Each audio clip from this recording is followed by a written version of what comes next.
Nukne, Kaltxì Si, my Govanen, and hello.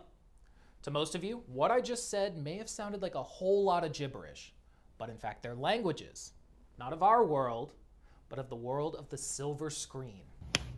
If you're a fan of sci-fi or fantasy, you've likely come across a constructed language, a whole new language developed by a linguist.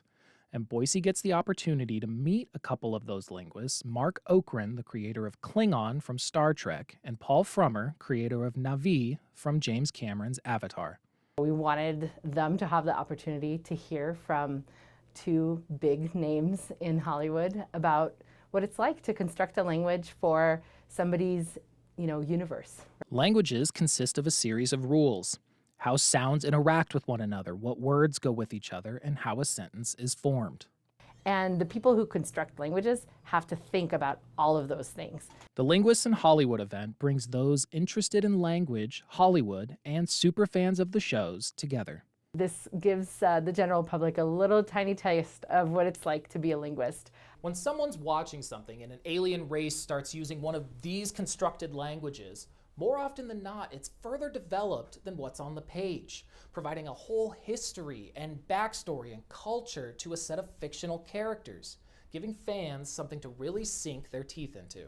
They actually start wanting to know more and start analyzing what they're hearing. And if it's a whole bunch of gibberish, they'll be cued into it. It also just adds another dimension and another point of getting excited about a certain movie or a certain series. This semester, freshmen at Boise State are constructing their own languages, giving them an insight into the world of linguistics. By the end of the semester, we have 20 languages that are created by our own students. Understanding how language works through the lens of developing something from scratch. The first thing that they had to come up with was, what is the world that your speakers live in, and who are your speakers, and what's their history? So whether someone knows it or not, they're learning linguistics when they become fluent in Elvish or Klingon or Na'vi. Hollywood has that magic to it where there are cult followings. I think it's just it's the magic of Hollywood.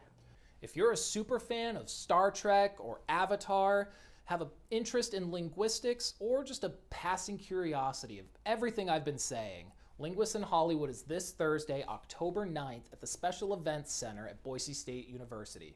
Everything kicks off at 6:30 p.m. and is free to the public. But until then, kiavame, dahime, and goodbye.